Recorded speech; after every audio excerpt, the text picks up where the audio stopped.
All right, it's been a long, long time coming. It's about time that I talked about my girl Wendy Williams. What was a four-part docu series documentary? Where's Wendy Williams?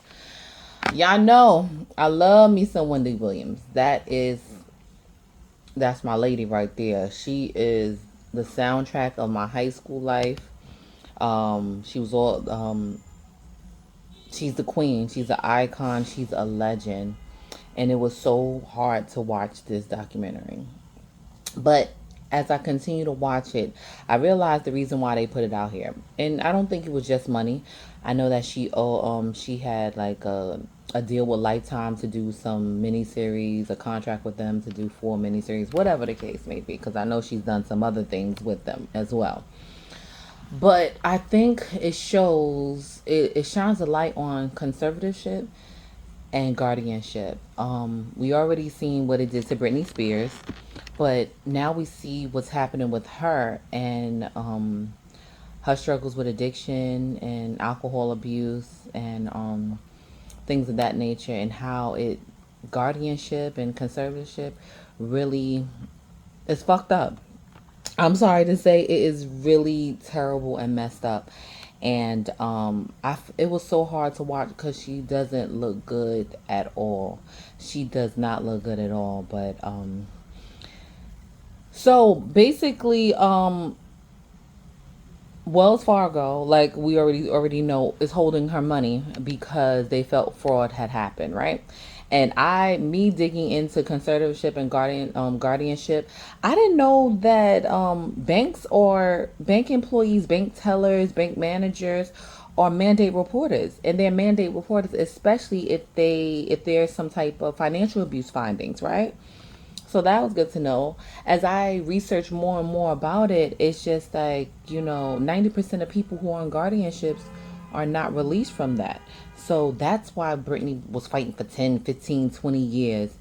And it's a chance that Wendy may not be out of this. And the problem I have with guardianship is that when you have a legit family that's concerned about their family member, I don't the financial aspect of it is fine. I don't care. I don't that's what's needed. But the simple fact that they don't even know where she is. I mean, they're able to she has a phone, she can contact them, but they can't contact her. And I feel like that's an issue. I feel like that's a problem. I feel like that's an issue that they don't know where their loved one is. They don't know where she is, and there's no relationship there with the guardianship and the person who's the guardian and the family. Now, I was gonna say, now that manager Will or Sammy, whatever his name is, I get some shisty things from her, and that publicist also shisty. It's something not right with that. And I think when the Guardian found out they're filming this mess and seeing that they're dropping the ball, I think that's the problem, because Wendy can barely walk. Her feet are all swole up and everything because that lymphedema, whatever she has in her feet. She can't walk. So who is or somebody Uber and eats her alcohol? Cause Will, the manager, the Will, I think his name, said that Kevin Jr., the son, said he doesn't allow her to have any alcohol and she doesn't need it. She abuses alcohol. And honestly, what set this ablaze was that damn husband of hers, her ex husband of hers, Kevin Sr. That broke her. After that man was with that side woman, his other woman, for freaking 20 years and had a baby, that baby broke her. And I think that's what it was, like a nosedive into alcohol. And I just feel terrible for her. And it's for me, he doesn't have no obligation there. They broken up, but was there ever a time that he loved her? Because he knows she has a problem. It was in her documentary that about her drinking and everything like that, and her living in a sober house. Not in this documentary, but the other documentary she had before. What a Mess, Wendy Williams. Did you ever love her? Go see about her. Like, did you ever truly care about her? Why wouldn't you go see about how she's doing? which is very strange to me. It is so strange to me, and it's sad. And what's upsetting also is that all of this, I think, stems from when she was living in Miami with her son. He took very well care of her, and he don't play that. She can't smoke no cigarettes and no alcohol, and he's vegan. She looked so much better. Her eyes wasn't bugging out her head. She gained weight. She was exercising, and the show was pushing her to come back. The Wendy Williams show was pushing her to come back to New York. The problem is where the flag, I feel like they felt that was the opportunity to snatch up her money. Wells Fargo, she was letting Kevin spend however, like spend whatever. And I understand that that's her son, but something has to be in place. So they froze her accounts because they thought that it was fraud being committed. They were taking advantage of her basically. But that's not what it is. Like that's her baby boy, that's the light of her life. So I think the cousin said that also helped take care of Wendy, which is Wendy's nephew. I think she spent like 100,000 on his birthday party, and that seemed a little extreme, but it's her only baby boy. So I think that's what the whole Wells Fargo started, like, oh, this is our opportunity. Let's get her under guardianship before she run through this money or something like that. So the court appointed a guardian, and it's a guardian that the most guardians are people that are not known to the family or anything like that, and that's messed up. It's not like it's Britney Spears' family, like I said, with the father, the mama, the sister, everybody was down and against her and spending up her money, which is ridiculous. So it was really hard to watch, and it's like you have to get your affairs in order, I guess, when you're rich and famous, because it's just sad. And she just drinks herself into a alcoholic stupor, which is so sad. Okay, so I had to merge these two together, but yeah, um Wendy looks absolutely terrible. And I hope eventually her family will be a part of her life, especially since they don't know where she at or anything like that. And I think the guardian is a white lady, because the internet be and they found out who her guardian was, and I believe that she's going to be suing for defamation, which is kind of crazy because she declined the interview.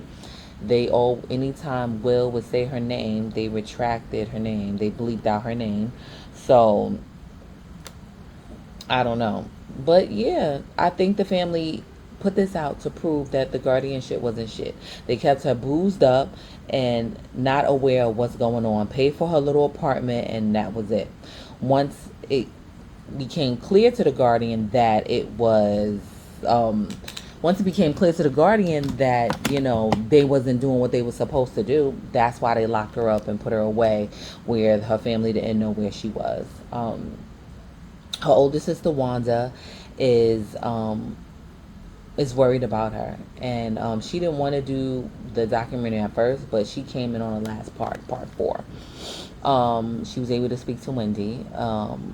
The niece was able to speak to her as well. She came in on, I think, with episode 1 or 2. She came in to see her, and she didn't want to be around the publicist. The publicist is working with the guardianship, working with Wells Fargo. It's a lot of sneaky stuff going on, and the simple fact that the family that genuinely loves and cares about her can't be the guardians over her. Like I said, I don't mind guardianship when it comes to financial, right? Because they're supposed to handle all her bills and everything like that. And I'm sure, Kevin Jr. was living high off the hog, whatever. But that's what she wanted for her son. Let her do that for her son. And but the other well-being was crazy, because it shows that she was doing so much better when she was in Miami. She was here in New York in that apartment where she can't walk up and down steps. It's a beautiful apartment, but it was just hard to watch. She's lonely. she's lonely, and like I said, she's drinking herself into a stupor. So now they're saying that she's in a, I think she's probably at a rehab. The Guardian probably put her at a rehab or something now. So we'll see. Every year you have to, basically, the guardianship is up for, I guess, appeal or something like that. But like the lady said on the documentary, it's a woman that was their expert on who's researched and studied and wrote books about conservatorship and guardianship. She was saying, she's the one who had the stats that 90% of people don't ever get out of guardianships that are in guardianships, especially when it's financial, especially when it's someone who has a coin.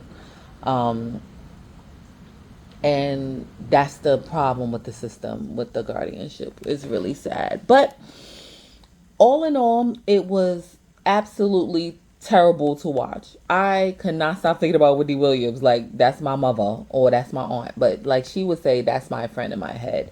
And it's sad when you see legends and icons decline.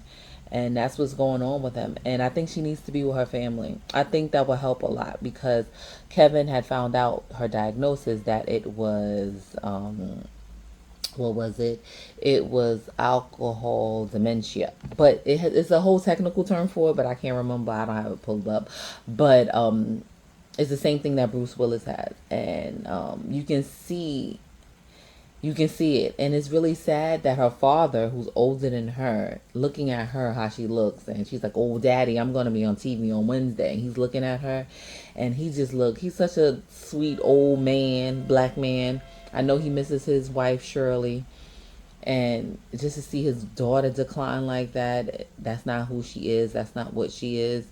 It was terrible. It was absolutely terrible. But all in all, I'm glad it's out there. We can see. And here's another thing that I wanted to talk about that people are talking about. It's what the hell people are saying, talking about is karma. I guess those are the people who don't like Wendy. And I understand why people don't like Wendy. But I always loved Wendy. You know, the time when I didn't love Wendy is when she became mean and hateful almost. And that was during the time of her decline of her health. And you can see it when she was on her show. My grandmother loved her show. When she used to sit in that recline in my mom's house and watch her show. Loved her wigs.